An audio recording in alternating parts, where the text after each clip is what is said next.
الوجع كلمة قصيرة، لكنها تحمل في حروفها ثقل سنين ووجوها كثيرة. هناك وجع نعرفه وآخر نتجاهله، ووجع يصاحبنا كظل لا يفارقنا أبدا. كم مرة قلت أنا موجوع، وكم مرة سمعت أحدهم يرددها ولم تستطع أن تفعل شيئا سوى الصمت. يقولون أن الوجع أصله جسدي، أن الألم هو صرخة الجسم يطلب المساعدة. لكن ماذا عن ذلك الوجع الذي لا يرى، لا يلمس؟ الوجع الذي يختبئ خلف ابتسامة باهتة، خلف عبارة أنا بخير.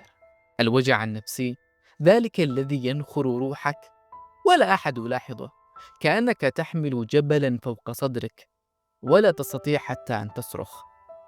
أتعلم متى يكون الوجع أقسى؟ عندما لا يعرف أحد أنك موجوع، أو عندما يعرفون لكنهم لا يهتمون.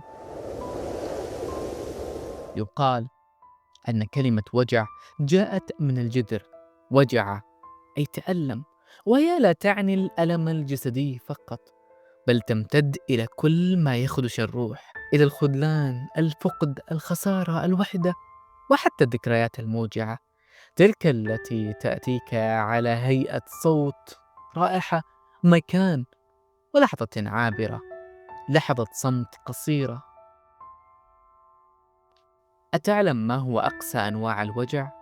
ذلك الذي لا تعرف سببه، فقط تستيقظ وتشعر بثقل هائل في صدرك، كأنك غرقت في بحر لا قاع له.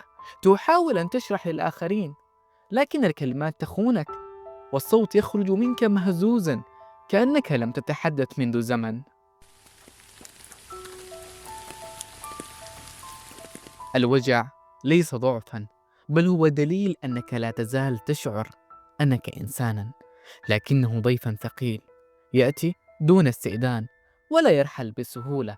ربما كل ما نحتاجه هو شخص لا يعطينا حلولا، لا يخبرنا أن الحياة جميلة أو أن كل شيء سيكون بخير، بل شخصا يجلس بجانبنا بصمت دون أن يطلب منا أن نكون بخير، شخصا يفهم أن بعض الأوجاع لا تحتاج إلى كلام، بل إلى وجود صادق.